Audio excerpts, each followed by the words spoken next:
H1B visa మీద వచ్చే వాళ్ళు కొంచెం జాగ్రత్తగా చూసుకోవటం బెటర్. ఎందుకంటే ఇప్పుడు ప్రెజెంట్ సిచ్యువేషన్‌లో ఇప్పుడే స్టార్ట్ అయింది కదా! H1B lottery.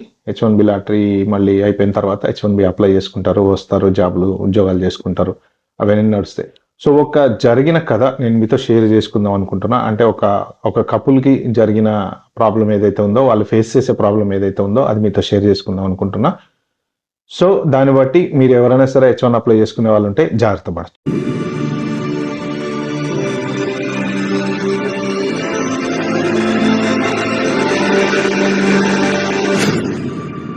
హాయ్ అండి, వెల్కమ్ టు యోగ్ స్టాక్. Thank you for supporting my videos. ఎవరైనా నా ఛానల్ ఫస్ట్ టైం వచ్చినట్టుంటే మాత్రం ప్లీజ్ అండి like, share, subscribe to my channel.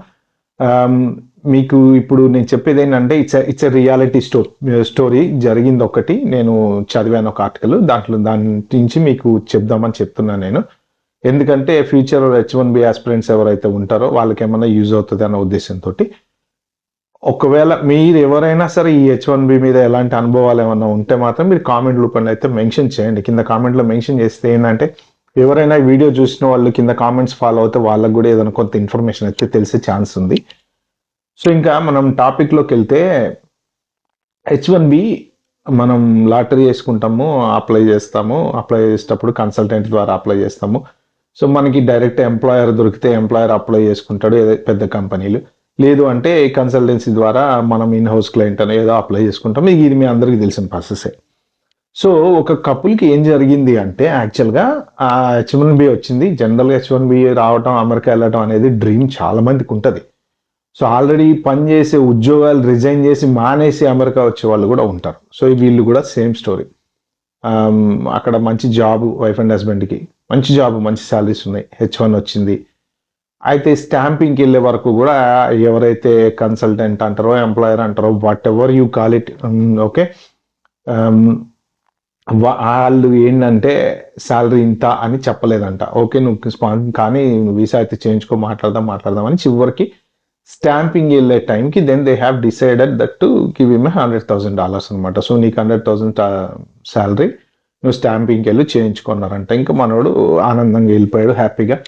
100,000 అంటే ఎవరైనా హ్యాపీగా ఫీల్ అవుతారు కదా. సో స్టాంపింగ్కి వెళ్ళాడు, వచ్చాడు, వీసా వచ్చింది, పెట్టి సర్దుకున్నాడు, అమెరికా వెళ్ళిపోయాడు. సో వెళ్ళిన తర్వాత 50,000 ఇవ్వటం మొదలు పెట్టారంట. $50,000. They are paying only $50,000. So మనోడు గట్టిగా అడిగినా నో రెస్పాన్స్, పట్టించుకునేవాడు లేడు, అడిగేవాడు లేడు. సో అడిగినా ఈ మాట ఎవడు వినట్లేదు. ఎందుకంటే ఇప్పుడు మనం అక్కడ వాళ్ళ మీద డిపెండెంట్ కదా, ఒక కంపెనీ కింద పనిచేస్తున్నాం.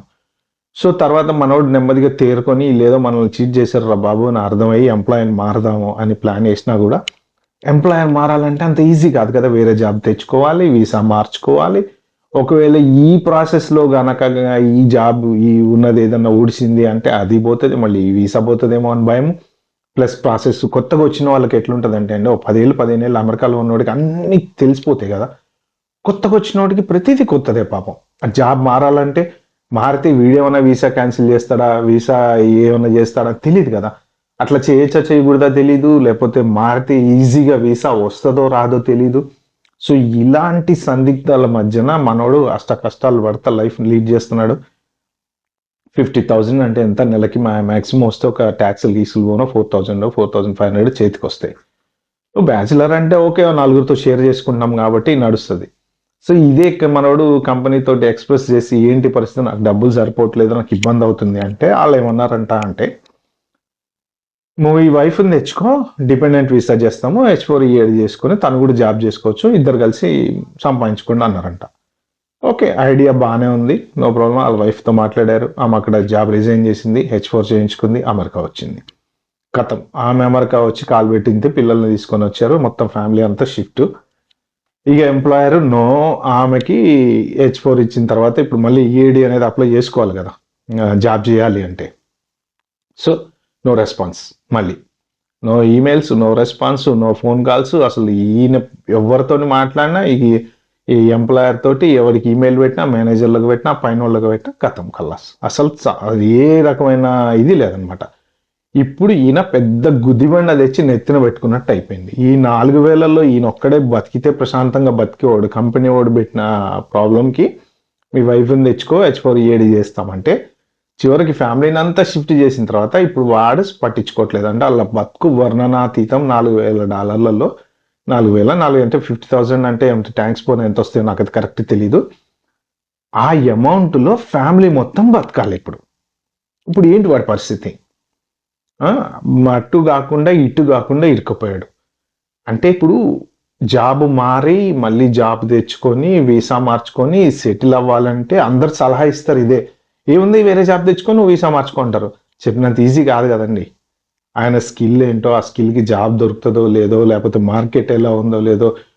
ఇప్పుడు ఇప్పుడున్న పరిస్థితుల్లో H1 మారి వేరే H1 చేయాలంటే ఎవరు చేస్తున్నారు? మళ్ళీ వీసా స్పాన్సర్లు చేసే వాళ్ళు ఎవరు ఉన్నారు? భయం భయం అనేది ఉంటుంది కదా ఇప్పుడు కంపెనీ మారాలంటే. అట్లాంటి పరిస్థితుల్లో మనోడు ఇరుక్కుపోయాడు అనమాట. ఈ స్టోరీ చాలా మందికి ఒక ఎగ్జాంపుల్ స్టోరీ నాకు చెప్పాలనిపించిందండి. ఎందుకంటే ఎవరైనా H1 మీద అమెరికా వచ్చి సెటిల్ అవుతాం హ్యాపీగా అనుకునే వాళ్ళకి ఇది ఒక ఎగ్జాంపుల్గా తీసుకుని మీరు ఏంటంటే ఫస్ట్ థింగ్ మీ ఎంప్లాయర్ ఎవడైతే ఉన్నాడో వాటి గురించి ఎంక్వైరీ చేయండి, తెలుసుకోండి. శాలరీలు సరిగ్గా ఇస్తున్నాడా లేదా తెలుసుకోండి. అసలు కంపెనీకి శాలరీ ఇచ్చే కెపాసిటీ ఉందా లేదా తెలుసుకోండి. ఫస్ట్ మీరు H1 అప్లై చేసే కన్నా ముందే అగ్రిమెంట్ రాయించుకోండి మీకు ఎంత శాలరీ ఇస్తున్నాడు అని. సో వెళ్ళిన తర్వాత ఇదే శాలరీ ఇస్తావా లేదా అని క్లియర్గా తెలుసుకోండి. మీరు ఏదో స్టాంపింగ్కి వెళ్ళేటప్పుడు ఒక శాలరీ ఇచ్చేసేసి అక్కడికి వెళ్ళిన తర్వాత ఎంతో కొంత ఇచ్చేస్తా ఉండు అంటే మనం భయపడిపోయి, ఇప్పుడు గ్రీన్ కార్డు ఉన్నోడు, సిటిజను వీళ్ళంతా డిఫరెంట్. ఎందుకంటే ఒక చోట కాకపోతే ఒక చోట నువ్వెంత పో అంటారు, పక్కవే వేరే ఎత్తుక్కుంటారు. ఐటీ కాకపోతే ఇంకోటి చేసుకుంటారు, బిజినెస్ పెట్టుకుంటారు, లారీ తోలుకుంటారు, వాళ్ళు ఏదైనా చేయగలుగుతారు. H1B ఏంటంటే వీసా డిపెండెంట్ కదా. వీసా డిపెండెంట్ ఒక క్లయింట్ మీదనో లేకపోతే ఒక కన్సల్టెన్సీ మీదనో ఒక ఎంప్లాయర్ మీదనో డిపెండెంట్ కాబట్టి రిస్క్ తీసుకుని వేరే జాబ్ మారాలంటే భయపడతారు. కాబట్టి మీరు ఎవరైనా సరే ఈ ఇయర్ H1B వీసా మీద మీ లాటరీలో పిక్ అయ్యి అప్లై చేసుకుని యూఎస్ వచ్చే వాళ్ళు ఎవరైనా ఉంటే మాత్రం వాళ్ళందరికీ నా సిన్సియర్ అడ్వైజ్ ఏంటంటే అండి, ప్లీజ్ మీ ఎంప్లాయర్ గురించి తెలుసుకోండి. ఎవరి ద్వారా అయినా, మీ ఫ్రెండ్స్ ద్వారా అయినా, లేకపోతే ఇంకొక రకమైన లేకపోతే వెబ్సైట్స్ ఉన్నాయి, వెబ్సైట్లో అసలు ఈ కన్సల్టెంట్ పరిస్థితి ఏంటి, మీరు బయలుదేరే ముందు ఒకటి, బయలుదేరి ల్యాండ్ అయిన తర్వాత ఒకటి. ఏం చేయలేమండి, ఎవరిని ఏం పీకలేము. నేను చెప్తున్నా, ఎవరిని ఏం పీకలేము. మనం ఏదో సాధిద్దాం అనుకుంటాం కానీ ఏమీ సాధించలేము. వన్స్ ల్యాండ్ అయిన తర్వాత ఆ పడే బాధలకు కానీ అక్కడ ఉన్న సిచ్యువేషన్స్ కానీ మీరే రెస్పాన్సిబుల్ అవుతారు.